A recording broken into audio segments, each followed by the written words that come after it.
Anda masih bersama Metro hari ini, saya Zelda Safitri. Pemirsa, persidangan kasus suap Wisma Atlet dengan terdakwa Muhammad Nazarudin belakangan mulai bergeser ke persoalan di luar kasus Wisma Atlet.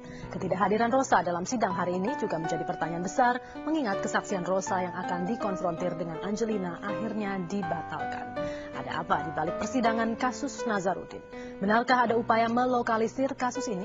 Dan saat ini bersama saya sudah hadir Ahmad Rifai, mantan kuasa hukum dari Yogyakarta, Profesor Muzakir, pakar hukum pidana, anggota Komisi 5 DPR RI dari fraksi PAN, Andi Taufantiro yang sudah hadir di studio, dan juga di luar studio sudah bergabung bersama kami Marte Diansyah melalui sambungan telepon, Kepala Humas Bea dan Cukai Kementerian Keuangan. Saya akan ke Pak Teddy terlebih dahulu. Pak Teddy, selamat sore. Oke, kita akan mencoba mendengarkan kronologis dari kedua belah pihak. Apa yang Anda ketahui tentang kronologi kejadian di Bandara Soekarno-Hatta ini?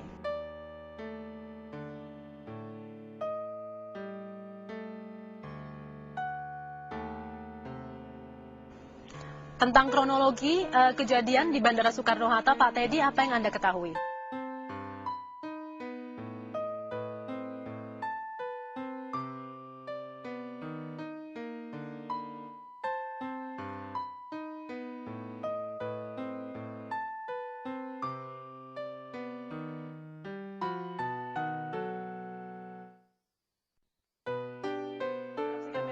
Saya Zelda Safitri. Pemirsa, hakim nonaktif Syarifuddin Umar divonis 4 tahun penjara terkait kasus suap. Namun vonis majelis hakim pengadilan tindak pidana korupsi itu jauh lebih ringan dari tuntutan jaksa KPK. Mahkamah Agung pernah memberhentikan sementara hakim Syarifuddin Umar sebagai hakim di Pengadilan Negeri Jakarta Pusat. Syarifuddin Umar diduga bagian dari mafia peradilan. Bahkan sepekan sebelum ditangkap KPK, Syarifuddin memvonis bebas Gubernur Bengkulu Agustin Najamuddin dari jerat korupsi. Vonis rendah yang dijatuhkan terhadap Syarifuddin Umar, mantan hakim pengawas Pengadilan Negeri Jakarta yang tersandung kasus suap, menegaskan betapa pemberantasan tindak pidana korupsi masih sebatas angan-angan. Hakim Syarifuddin pantas dihukum lebih berat, karena sebagai penegak hukum, seorang hakim adalah benteng terakhir sistem penegakan hukum di negara ini. Ada apa di balik putusan ini? Kita segera membahasnya bersama mantan hakim Asep Irwan Iriawan dan juga Ketua Komisi Yudisial Eman Suparman. Selamat sore Pak Eman dan Pak Asep. Mari kami lanjutkan perbincangan ini. Saya ke Pak Eman Suparman dulu. Sekarang lagi bersama saya Zelda Safitri dalam Metro Highlights. Sidang kasus suap Wisma Atlet pekan ini gagal menghadirkan Mindo Rosalina Manulang yang sedianya akan dikonfrontir dengan Angelina Sondakh terkait kesaksian pembicaraan BBM keduanya yang saling bertolak belakang. Dengan alasan Rosa sakit, Lembaga Perlindungan Saksi dan Korban tidak mengizinkan Rosa untuk hadir menjadi saksi pada Rabu pekan lalu.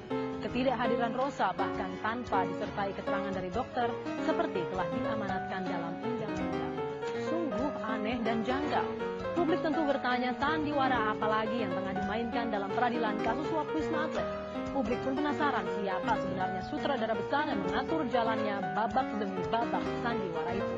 Rakyat tentu berharap pengadilan akan serius dalam menegakkan hukum, memberantas korupsi dan memvonis para pelaku korupsi dengan hukuman maksimum yang memenuhi rasa keadilan masyarakat. Jangan sampai menunggu rakyat bertindak. Jangan sampai menanti rakyat sendiri yang mengadili.